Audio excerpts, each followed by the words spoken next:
நான் ஒரு கோரிக்கை வைக்க விரும்புகிறேன். கொடைகுள்ளமும் அறிவுத்தாகமும் கொண்டவங்க தங்களுடைய ஊர்களில் இது போன்ற ஒரு நூலகத்தை உருவாக்க வேண்டும் என்று நான் கேட்டுக்கொள்கிறேன். பெரிய நூலகங்களை அமைக்க முடியாதவங்க, அதற்கு வாய்ப்பு இல்லாதவங்க தங்களால் முடிஞ்ச அளவு படிப்பகங்களையாவது தொடங்கி நடத்தணும். என்னை பொறுத்த வரைக்கும் நான் திராவிட முன்னேற்ற கழகத்தினுடைய தலைவராக பொறுப்பேற்றதற்கு பிறகு எனக்கு யாரும் சால்வையோ கைத்திரி ஆடைகளோ அணிவிக்க வேண்டாம். அதற்கு பதிலாக புத்தகங்களை வழங்குங்கள், நூல்களை வழங்குங்கள். அதை மற்ற நூல் நிலையங்களுக்கு அனுப்பி வைத்து அது பயன்படக்கூடிய வகையில் அமையும் என்ற ஒரு கோரிக்கை வச்சேன்.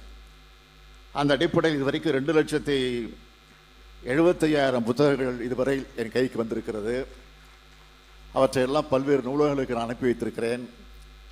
நூலகத்தை சுற்றி பார்த்து கொண்டிருந்த போது அண்ணன் பா. சிதம்பரத்தில் நான் சொன்னேன், இந்த நூல் நிலையத்திற்கு நானும் புத்தகம் அனுப்பி வைக்கிறேன் என்று சொன்னேன். அப்படியா, மகிழ்ச்சி, அனுப்புங்கள் என்று சொன்னார். அந்த கோரிக்கை அவன் எடுத்து வைத்திருக்கிறார். எனவே சென்னைக்கு நான் சென்றவுடன் முதல் வேளையாக இங்கே அமைந்திருக்கக்கூடிய நூல் நிலையத்திற்கு 1000 நூல்களை முதல் கட்டமாக, ஆக நான் தனிப்பட்ட முறை அனுப்பி வைப்பது என்பது வேறு, அரசின் மூலமாக என்ன செய்ய வேண்டுமோ அதையும் நான் உறுதியாக செய்வேன் என்ற நம்பிக்கை இந்த நேரத்தில் நான் தெரிவித்துக் கொள்கின்ற. எதிர்கால தலைமுறையினர் கல்வியை கடந்து சமூகத்தை, வரலாற்றை அறிந்து கொள்ள, முற்போக்கு சிந்தனைகளை வலுப்பெற இத்தகைய நூலக படிப்பங்களும் தான் அடித்தளமாக அமையும். அந்த அடித்தளத்தில் உருவாகும் இளைஞர்கள் தான் நம்ம தமிழ் சமுதாயத்தை நல்வழியில் நடத்துவாங்க.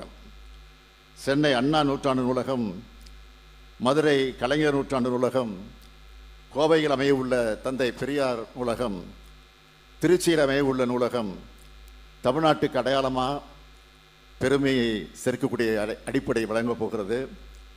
நீங்கள் அமைக்கிற நூலகம் படிப்பங்களும் உங்கள் ஊருக்கு அடையாளமாக அது பெருமையாக அமையும். தமிழ் சமுதாயத்தை மேம்படுத்தும், தமிழ்நாட்டை வளப்படுத்தும், தமிழ்நாட்டு மாணவ மாணவியர்கள், இளைஞர்கள் அனைத்து துறைக்கும் தகுதிப்படுத்தும். நான் மாணவர்களை சந்திக்கும் போதெல்லாம் மறக்காமல் சொல்வது உண்டு, கல்விதான் யாராலும் திருட முடியாத சொத்து என்று அடிக்கடி எடுத்து சொல்வது உண்டு. எனவே நம் இளைஞர்களை அறிவு செல்வத்தை சேர்க்க பாடுபடுங்க. பொருட்செல்வம் நிச்சயம் உங்களை தேடி வரும்.